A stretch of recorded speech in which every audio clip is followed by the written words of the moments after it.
अस्सलामु अलैकुम वरहमतुल्लाहि वबरकातुहू। हाँ जी, हमारा सवाल जवाब का सेशन स्टार्ट होता है। आप अपने अपने सवाल करें। मेरा सवाल है आपसे कि हमारे ज़िक्र इलाही में असर क्यों नहीं है? हमारे ज़िक्र इलाही में असर क्यों नहीं है? हालांकि अल्लाह ताला ने कुरान पाक में फ़रमाया है वाली ज़िक्रुल्लाहि अकबर, अल्लाह का ज़िक्र जो है ना वो इस कायनात की सबसे बड़ी चीज़ है। अल्लाह के ज़िक्र के बग़ैर ना तो इंसान की जो नमाज है वो बेहतरीन होती है, ना रोज़ा बेहतरीन होता है। क्योंकि नबी सल्लल्लाहु अलैहि वसल्लम से ये सवाल किया गया था कि अल्लाह के रसूल, अल्लाह ताला को सबसे ज़्यादा नमाजी कौन से पसंद हैं? तो अल्लाह के रसूल ने फरमाया जो अल्लाह का ज़्यादा ज़िक्र करने वाले हैं। फिर सवाल किया गया कि हमें बताएं अल्लाह ताला को सबसे ज़्यादा रोज़ादार कौन से पसंद हैं? तो आपने फरमाया जो अल्लाह का ज़्यादा ज़िक्र करने वाले हैं। यानी जब इंसान ज़िक्र करता है तो कायनात की हर चीज़ जो है वो उससे मोहब्बत करने लगती है। अल्लाह के फ़रिश्ते, अल्लाह की मखलूक उससे मोहब्बत करने लगती है और उसका हर काम आसान हो जाता है और उसकी दुआएं कबूल होने लगती हैं। और अल्लाह ताला अपने आसमान के फ़रिश्तों को हुक्म देता है कि मेरे इस बंदे से मोहब्बत करो। अब सवाल ये है कि हमारा ज़िक्र जो है वो बेअसर क्यों है? उसमें कुछ बातें हैं। हमारा जो ज़िक्र है उसमें जो है वो मोहब्बत की कमी है। हमारे अंदर अल्लाह ताला की मोहब्बत नहीं है। हमारे अंदर माल की मोहब्बत होगी, औलाद की मोहब्बत होगी, पैसे की मोहब्बत होगी, कारोबार की मोहब्बत होगी, दुनिया की मोहब्बत होगी, लेकिन अल्लाह की मोहब्बत नहीं है।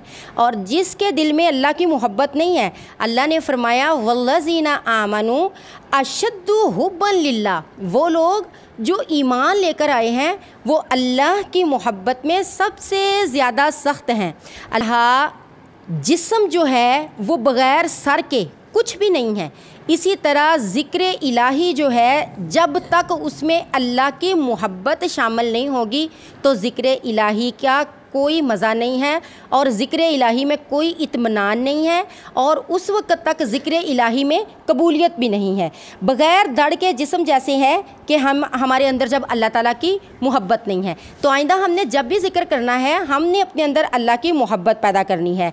नंबर 2, हमारा जो ज़िक्र होता है वो फ़हम के बग़ैर होता है। मतलब हम तस्बीह कर रहे हैं ला इलाहा इल्ला अंत सुब्हानका इन्नी कुन्तु मिनज़ ज़ालिमीन, तो इसका मतलब क्या है? अल्लाह तू पाक है, अगर मेरे ऊपर कोई मुसीबत आई है तो यकीनी तौर पर मैं ही ज़ालिम हूँ। मुझसे ही कोई गुनाह सरजद हुआ है, मुझसे ही कोई ऐसी गलती सरजद हुई है जिससे तू नाराज़ होकर मुझे इस मुसीबत में मुब्तला कर रहा है। और दूसरा ज़िक्र कौन सा? हस्बुनल्लाहि व निअमल वकील। जो भी हम ज़िक्र करते हैं या हय्यु या क़य्यूम बिरहमती का अस्तगीस, हमें उसके मानी का पता होना चाहिए। जब हमें उसके मानी का पता होता है, जब हमें पता होता है कि हम किसको मुखातब कर रहे हैं, हमें अपने ज़िक्र के अल्फाज का फ़हम हासिल होता है, तो हमारे ज़िक्र में जो है वो चाशनी आती है, हमारे ज़िक्र में जो है वो आजज़ी आती है, हमारे ज़िक्र में मोहब्बत पैदा होती है। तो हमें ज़िक्र जो है वो फ़हम के बग़ैर करना चाहिए, फ़हम के साथ करना चाहिए, अल्लाह ताला की मोहब्बत के साथ करना चाहिए। और फिर हमारा ज़िक्र जो है वो एहसान से खाली है। हमारे अंदर एहसान नहीं है। एहसान क्या है? कि हम नेकी इस तरह करें गोया अल्लाह हमें देख रहा है। तो ज़िक्र इस तरह करना है आजज़ होकर, दुनिया से बेगाना होकर। नबी पाक ने फरमाया सल्लल्लाहु अलैहि वसल्लम कि अल्लाह का ज़िक्र ऐसे करो कि लोग तुम्हें मजनून कहने लगें, दीवाना कहने लगें, पागल कहने लगें कि इसको तो कोई काम ही नहीं है सिवाय अल्लाह के ज़िक्र के। इस तरह हमें अल्लाह का ज़िक्र करना है। जब हम ऐसे अल्लाह का ज़िक्र करते हैं तो अल्लाह हमसे इतना राज़ी होता है कि अल्लाह ने फरमाया मैं ऐसे बंदे के हाथ बन जाता हूँ, मैं ऐसे बंदे के जिससे वो पकड़ता है, मैं ऐसे बंदे के पाँव बन जाता हूँ जिससे वो चलता है, मैं ऐसे बंदे के कान बन जाता हूँ जिससे वो सुनता है, और मैं ऐसे बंदे की आँख बन जाता हूँ जिससे वो देखता है। इतना अल्लाह ताला एहसान करने वाला जो ज़िक्र है, अल्लाह ताला को जब ज़िक्र करना है अल्लाह को खुश करना है। अल्लाह को खुश कैसे करना है? आपको पता है आप अपने वालिदैन को कैसे खुश करते हैं, अपने उस्ताज़ा को कैसे खुश करते हैं? उनके पसंदीदा काम करके। तो जब हमने ज़िक्र करना है तो हमें काम भी फिर ऐसे करने चाहिए जिनसे हमारा अल्लाह राज़ी होता है। नमाज़ पढ़नी चाहिए, कुरान पढ़ना चाहिए, नेकी करनी चाहिए, और हमारे पास हमारी जेब में कोई ऐसी नेकी होनी चाहिए कि जिसका राज़दार सिर्फ़ हम और हमारा रब हो। पता है ना गार का वाक़या, غار کے اندر کیا ہوا تھا؟ پتھر آ گیا تھا، دنیا میں کوئی سننے والا رہا نہیں تھا، تو پھر غار والوں نے کیا کیا تھا؟ اپنی ان نیکیوں کا واسطہ دیا تھا جن کا گواہ صرف اللہ تھا، دنیا گواہ نہیں تھی۔ ہمارے ذکر میں، ہماری نیکیوں میں ہم اعلان کر کر کے، ریاکاری کر کر کے نیکیاں کرتے ہیں۔ ہمارے پاس کوئی ایسی نیکی ہونی چاہیے جو ہم نے خالص لوجہ اللہ کی ہو، اللہ کی رضا کے لیے کی ہو، چاہے کسی کو 1 روپیہ ہی دیا ہو، چاہے کسی نادار کی مدد کی ہو، چاہے کسی کی استانت کی ہو، چاہے کسی کو ہمارے چھوٹے چھوٹے کام، ایون کہ کھانا بنانا، سلائی کٹائی، کڑھائی، گھر کی صفائی، انہی کاموں میں مدد کی ہو، لیکن خالص اللہ کی رضا کے لیے کی ہو۔ اور وہ نیکی جب ہم واسطہ بنا کر اللہ کو دیتے ہیں تو اللہ تعالیٰ اس واسطے کو کبھی خالی نہیں موڑتا، جو نیکی ہم خالص لوجہ اللہ کرتے ہیں۔ تو ہمارے ذکر میں جو ہے وہ احسان ہونا چاہیے۔ چوتھے نمبر پر ہمارا ذکر جو ہے وہ کیوں قبول نہیں ہوتا، اس میں اثر کیوں نہیں ہوتا؟ کیونکہ ہم دنیا میں گناہ کی گفتگو زیادہ کرتے ہیں، اس سے ہمارا دل سخت ہو جاتا ہے، اور ذکر کم کرتے ہیں۔ ہماری گفتگو میں ذکر زیادہ ہونا چاہیے اور گناہ کی گفتگو جو ہے وہ کم ہونی چاہیے، کیونکہ میرے اللہ نے فرمایا یا ایھا الذین آمنوا اذکروا اللہ ذکرا کثیرا، اے لوگو ایمان والو۔ اب جن کے سینوں کے اندر ایمان موجود ہے وہ کیا کریں؟ اللہ کا ذکر کریں، اور ذکر بھی کتنا؟ ذکرن کثیرا وسبحوہ بکرۃ واصیلا، اور اللہ کی تسبیح بیان کرنی ہے، کب؟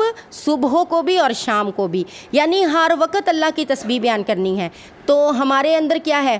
گناہ کی گفتگو، دنیاوی گفتگو یہ زیادہ ہے اور اللہ کا ذکر کم ہے۔ تو جب ہمارے اندر گناہ کی گفتگو زیادہ پیدا ہوتی ہے، اللہ کا ذکر کم ہوتا ہے، تو ہماری گفتگو میں، ہمارے ذکر میں چاشنی باقی نہیں رہتی، اور ہر وقت اللہ کا ذکر کرنا ہے، کیونکہ کان النبی یذکر اللہ تعالیٰ فی کل احیانہ، نبی صلی اللہ علیہ وسلم اللہ کا ذکر ہر حال میں کیا کرتے تھے۔ لیٹ جائیں تو اللہ کا ذکر کریں، اٹھ کے بیٹھیں تو اللہ کا ذکر کریں، ہر حال میں اللہ تعالیٰ کا ذکر کرنا ہے، کیونکہ نبی صلی اللہ علیہ وسلم کا فرمان ہے کہ دنیا کی گفتگو دل کو سخت کر دیتی ہے، اور سخت دل کو اللہ تعالیٰ بالکل پسند نہیں کرتا۔ آخری نمبر کہ ہمارے گفتگو ذکر میں جو ہے وہ چاشنی کیوں نہیں ہے، ہمارے ذکر میں جو ہے وہ چاشنی کیوں نہیں ہے، ہمارے ذکر میں قبولیت کیوں نہیں ہے، ہمارے ذکر میں دوام نہیں ہے، ہمیشگی نہیں ہے۔ جب اللہ کا ذکر کرنا ہے تو ہمیشگی رکھنی ہے۔ اللہ کے ذکر میں اتنی ہمیشگی ہونی چاہیے کہ جب ہمارا کام ہو جائے، جس کام کے لیے ہم ذکر کر رہے ہیں، تسبیح کر رہے ہیں، وظیفہ کر رہے ہیں، کام ہو جائے، ہم نے چھوڑ دیا۔ یہ کیا ہم نے اپنے ذکر کے ذریعے اللہ کو رشوت دی تھی؟ جب ہم اس طرح کرتے ہیں نا کہ ایک وقت آیا ہم تکلیف میں ہیں، وظیفہ کیا، اللہ کا ذکر بہت زیادہ کیا، اور ایک وقت آیا پھر اس کو چھوڑ دیا، تو اللہ نے کیا فرمایا؟ وَمَن يَعْشُ عَن ذِكْرِ الرَّحْمَنِ نُقَيِّضْ لَهُ شَيْطَانًا، جو اللہ کے ذکر سے منہ موڑتا ہے نا، اللہ کا ذکر ایک وقت میں کرتا ہے اور دوسرے وقت میں نہیں کرتا، نُقَيِّضْ لَهُ شَيْطَانًا، اس کے لیے اللہ نے فرمایا ایک شیطان مقرر کر دیا جاتا ہے، اور کس حالت میں؟ فَهُوَ لَهُ قَرِينٌ، وہ اس کا دوست بن جاتا ہے۔ جب ہم اللہ کا ذکر کرتے ہیں اور اس کو چھوڑ دیتے ہیں تو شیطان ہمارا دوست بن جاتا ہے، اور جب شیطان ہمارا دوست بن جاتا ہے تو وہ ہمیں سیدھی راہ سے بھٹکا کر الٹی راہ پہ لگا دیتا ہے۔ اور جب ذکر کرنا ہے اور ذکر کے بعد دعا کرنی ہے تو پوری طرح اللہ کے اوپر حسن ظن رکھتے ہوئے دعا کرنی ہے کہ میرا اللہ ہر چیز پر قادر ہے، دینے والا ہے، اس سے میں دعا کروں گی تو میرے رب نے مجھے یہ چیز عطا کرنی ہے۔ اس طرح اپنے دل کے اندر کامل یقین اور اطمینان رکھ کر جب دعا کریں گے تو پھر اللہ تعالیٰ ہمارے ذکر میں چاشنی بھی دے گا، اثر بھی دے گا، اور ہمارا دل جو ہے وہ پاک صاف منزہ و مطہر بھی کرے گا، اور ہماری دعاؤں کو قبول بھی کرے گا۔